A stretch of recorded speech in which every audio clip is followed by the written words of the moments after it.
Hi guys, it's Debbie with Debbie J's Crafting Corner. Today we're going to be making a couple of sweet spring cards using the clear stamp and die of the month.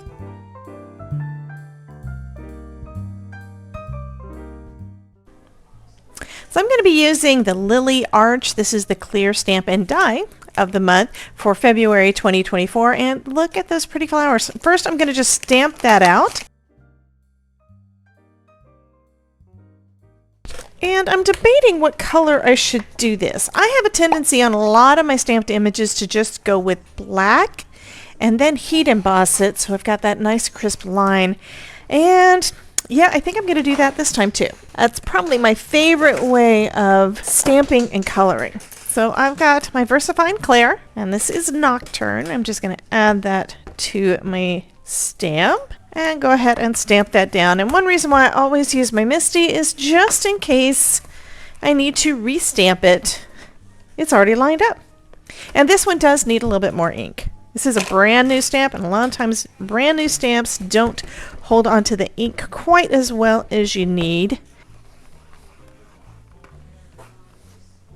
Oh, that looks so much better. It is so pretty. So now I'm going to just take out my embossing powder, and I'm using Wow Clear embossing powder. This stuff, as long as you keep the embossing powder in the jar, it is pretty much anti-static. So that's how I always store mine. I love that Wow has got that anti-static property because a lot of times I forget to use my anti-static powder tool. Okay, so I've got that covered with our embossing ink, and I'm just going to heat that up until it's all nice and melted.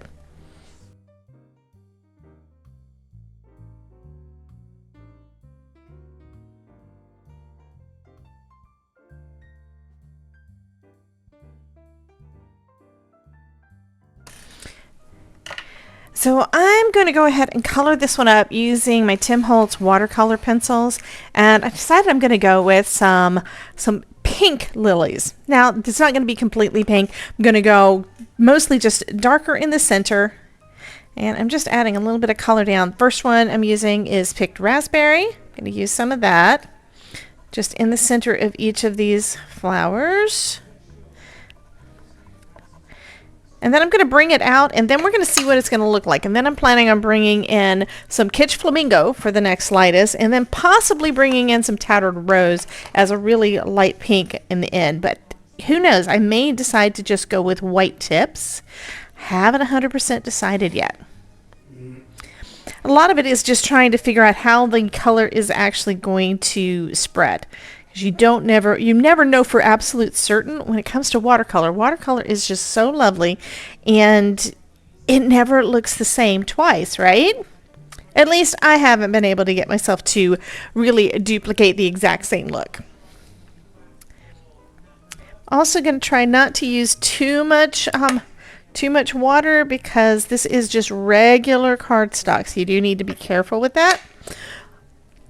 So there's a couple of ways you can put your color down. One is coloring on the paper first and then adding some water.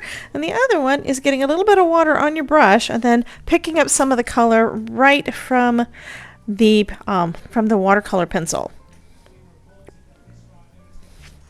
So this flower looks like it's going to be a little bit dark, but it should dry back a little bit lighter. That's what I'm expecting. And once I get the last of this color down, I think I'm going to also blot off a little bit of it so it's not quite so vibrant.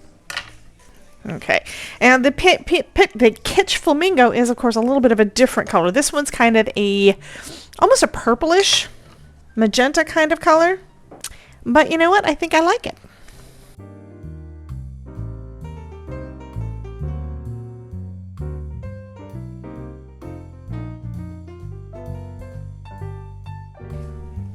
Okay, so I'm going to go ahead and come in with some of the Kitsch Flamingo and try to just kind of blend that in to that darker color.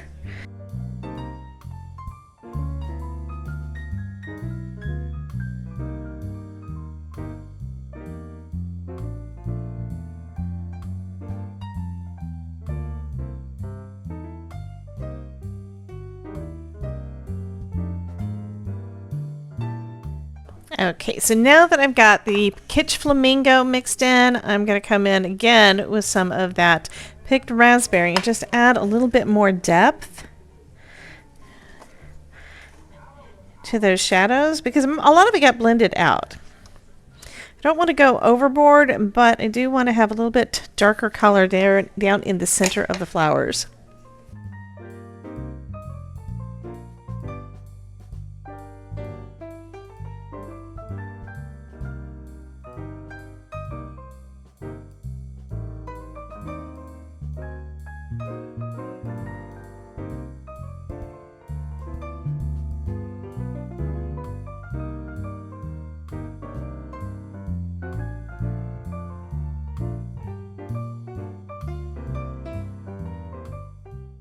Okay, and now we just need to do some of the green. So we've got our stems and looks like it's pretty much just stems. So I'm going to come in with some of this.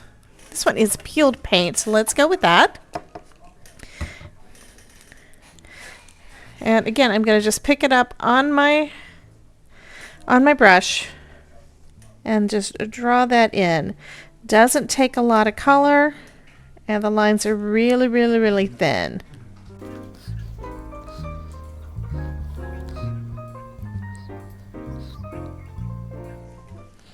There we go. So that panel is all done.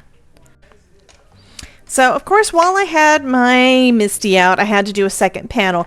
You can't see it, but this one I stamped and embossed with clear embossing powder. So that's trapping white behind it. So we're going to do an embossed resist.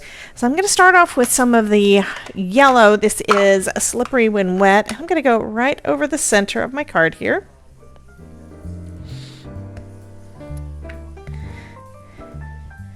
And I was going to go softer, but if I go in a little bit deeper, then you can see that real pretty white showing through. And we're going to be able to wipe off any excess just with a paper towel. So next I'm going to come in with some bee sting and come in around that image. So I'm going to blend some of it into the yellow, so it's going to kind of give an orange glow. But the focus of the yellow is going to make it so that the center is going to be the brightest. So just coming around the edges.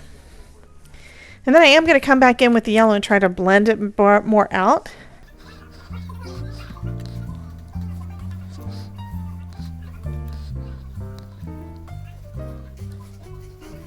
Okay.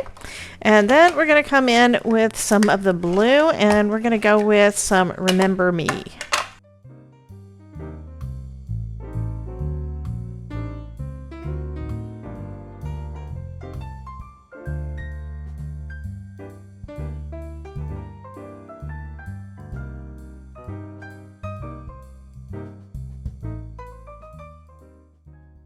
Okay, so now I'm going to start back over at the beginning. We're going to start off with the yellow again in the center. Add another layer of color. That's one of the things I've noticed is that if you go in with multiple layers, you get a really, really nice result. That is just gorgeous. Okay, so now we're going to come back in with some more of the red. And usually 2 layers is enough for me and turns out to really, really pretty.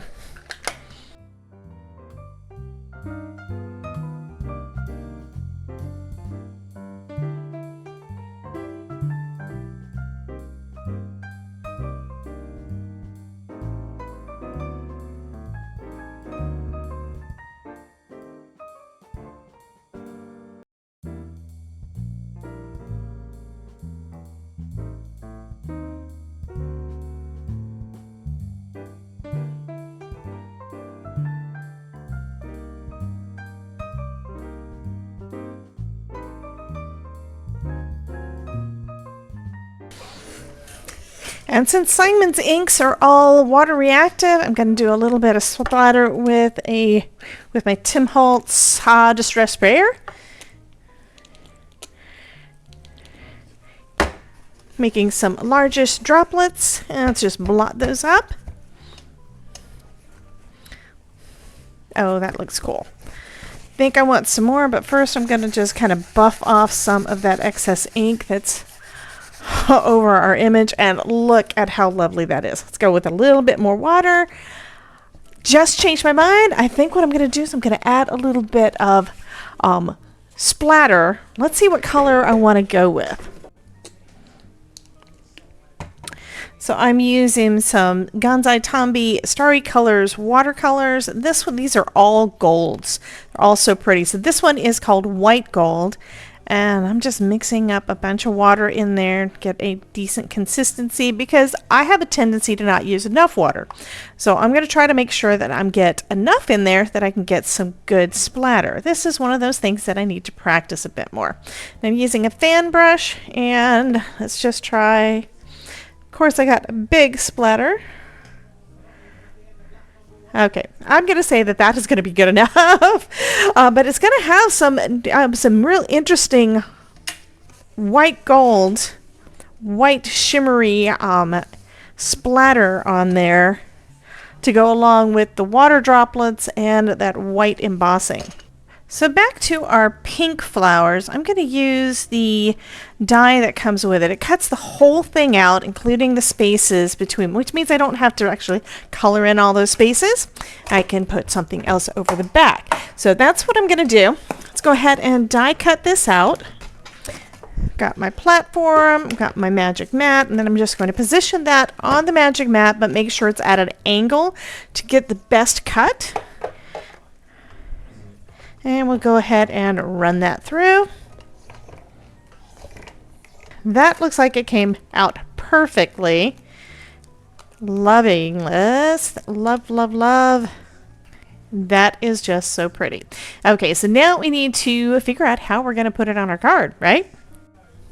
So I picked out one of the panels that I made on the embossing video. You can check out that one here. I'll leave a card for you. This one is just so pretty with that gold ink over the top of the embossing. So I'm just going to use this one behind our pink flowers. So I'm just adding this panel to the front of my card base using some liquid adhesive. Use what you have. And I'm going to leave a little tiny bit of a border around it. I trimmed this one down to 4 by 5 1/4, so I would have that 1/8 of an inch all the way around. Then I'm going to glue this down as well.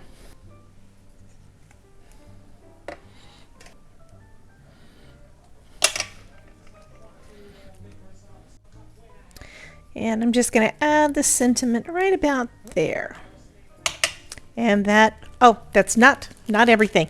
I also have some gems that I've had in my stash for a bit from Spellbinders, and there's some that are these real pretty glittery pink, and I think they would work out so nicely on this card. So I'm going to add those just as a little extra embellishment.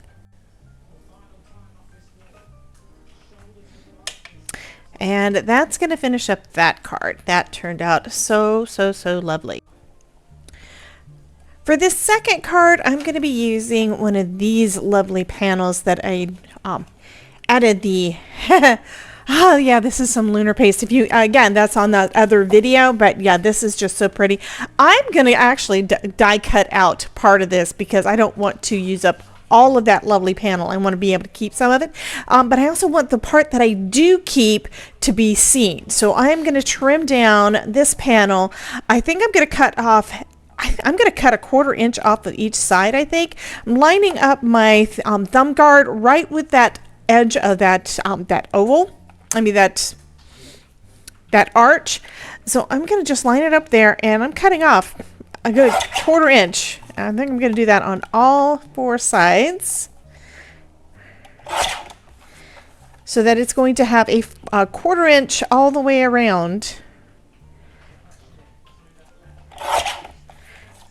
Yeah, so it's going to show lots of that purple goodness. I love that. So this, and then I'm going to trim this. I'm not going to actually trim it. I'm going to leave it with that much border around. I do think I need to trim a little bit more off of the top. So this is going to be 4 3/4. Nope, I'm trimming a little bit more down from the bottom because I went a little bit too close to the top. That's okay though. There we go. So that's what I'm going to be left with. And then we're going to have this yumminess on our card too. Okay, so this card panel now measures 3.5 by 4 3/4. So I'm going to cut out a square out of this, a rectangle out of this that's going to be smaller than that. Actually, I changed my mind. I'm cutting an oval out. So that's going to basically be ready for another card, that oval is. So I'm going to just add this to the white card base, lining it up with the edge. There we go. And now I'm going to add my main panel on with some foam tape.